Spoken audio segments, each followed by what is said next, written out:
guys, welcome back to my channel. Today I want to talk about 5 things that I want you to know before you start your blog.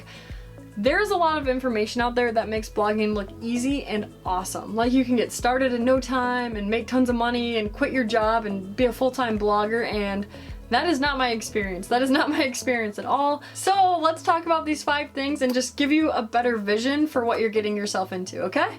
All right, here we go.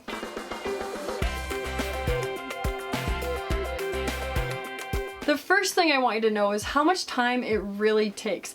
I somehow had this vision that I would write and put it on my website and it would live out in the world for everyone to see. That's not really the case. I am still shocked at how long each blog post actually takes me. At minimum, I probably spend 4 to 6 hours per blog post. I'm probably at a different place than you are on your blogging journey, so this is definitely a little bit more advanced and I'm spending more time on each blog post, but just to give you an idea of what this looks like, you can see how I spend my time on the research and planning and outline, the different drafts of my blog post. I like to write the entire blog post and then step away from it for a day and then come back to it, and then photos and SEO, the final draft and run through, and then the time spent promoting it. Obviously, if you're a new blogger, you're not going to dedicate as much time as I do to each one of those. As you continue to grow and build up your blog, you are going to be dedicating more time to each of those little components of a blog post. Even just thinking of the pictures part of it, it's easy to think like, oh, I'll just include a few photos, no big deal. But you have to take the photos, and if you want to edit them at all and then upload them and like put them on your blog and get them to be the correct size so that they're not too big and slow down your website, and like there's just so many factors that you don't always think of. Like I said, it's not just as simple as like writing and then that's it. And something that no one tells you in the blogging world is how much time it takes to get in the mindset of writing. Like, I have to have my head clear, I have to have my physical space clear, I have to have like 2 to 3 hours just dedicated to writing and being creative and open. And something that I've found that really helps me is having that plan, having that content calendar so I can just sit and like focus on my writing. Some days I don't want to write. Some days I do not feel like writing, so the process takes even longer. So I just want you to know how much time it actually takes for every single blog post. And you know, if your goal is to have a blog post out once a week, I mean, you're doing that over and over and over again. I totally think you can do it, and as you do the process more and more, you'll get used to it and more comfortable with it and obviously faster at it. But there is a minimum amount of time that you have to put in to create a quality blog post each and every time. The second thing is that without a plan, blogging can be really overwhelming because there is a big learning curve there.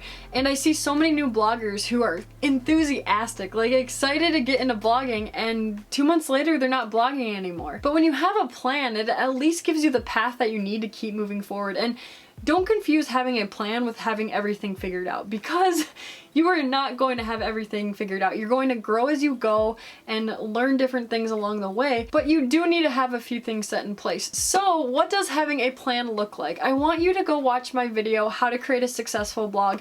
In that video, I share 5 tips for building the foundation of your blog, and those are going to give you the framework you need to build your blog. But I don't want you to just watch the video. I want you to dive deep into each of the tips and apply them to your own blog. So the first one, of being consistent. How often can you realistically put out a blog post? I mean, I started with 3 and quickly failed at that for my first time blogging. What is going to be realistic in your world? And the second one, of creating quality content, like, do you have a content calendar, or can you come up with 5 blog posts? Actually 5, not 5 in theory, like, oh, I could write these 5 off the top of my head. What's going to be effective and most useful for your readers? So just diving deep into each one of those 5 different parts of building a blog, like diving deep into each of those and really creating a plan for yourself. This is a part of those 5 tips, but niching down, I can't emphasize it enough, guys. You know that recently I niched way down and it has cleared up so many things with me, and I just want to encourage you to keep niching down, and it will clear up the path for you and your blog and like where you're going with all of this. And the third thing that I would recommend is to bite off small chunks.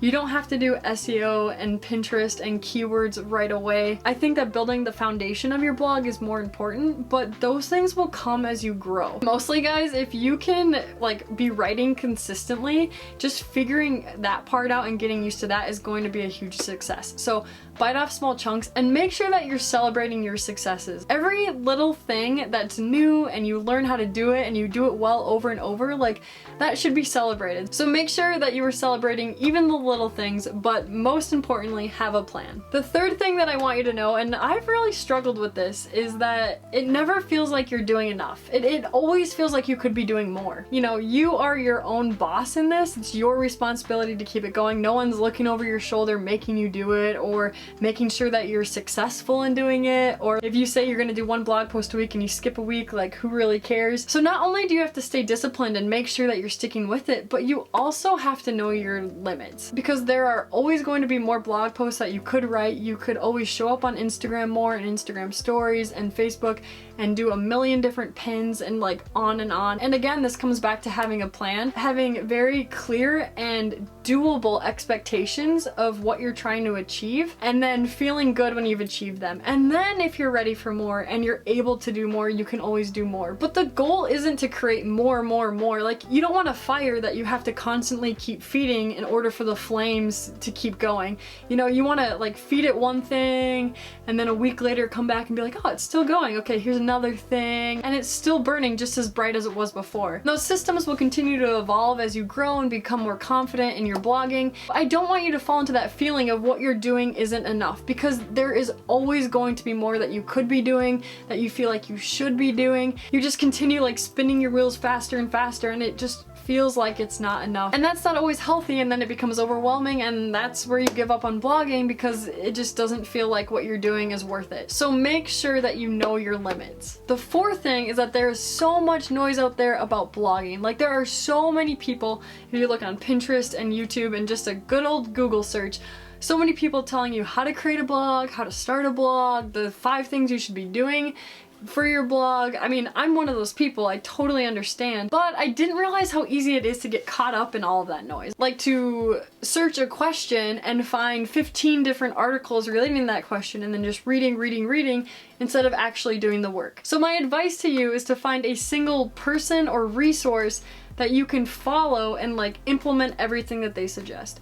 Obviously, you want to be aware. You want to know when you need to grow or switch gears or like change to maybe something else, someone else helping you along. But it's so easy to get caught up in all that noise that you need to put your blinders on and focus on like what one person is saying and like do those things well. And hopefully I can be a resource for some of you. Like, that's what I'm doing with this channel. For me, that person was Allison Lindstrom. She's a blogger and a YouTuber who talks about blogging, and I really just ate up all of her blog posts and her YouTube videos and just implemented them into my own blogging journey, as well as Catherine Manning. She's a YouTuber who started out by doing videos about blogging, but now she does videos about YouTube. But she has really become the person that I'm listening to as I'm building my blog and my YouTube channel, because there's so many other people doing similar things to what she's doing, but I like what she has to say and I like how she's saying it. So don't get caught up in all of the noise. Don't do hours and hours and hours of research on this same topic, because at the end of the day, like, you have to put that into action and learn for yourself. There's going to be a learning curve no matter what. So find the person that fits your needs and fits your style and just like take everything that they give you and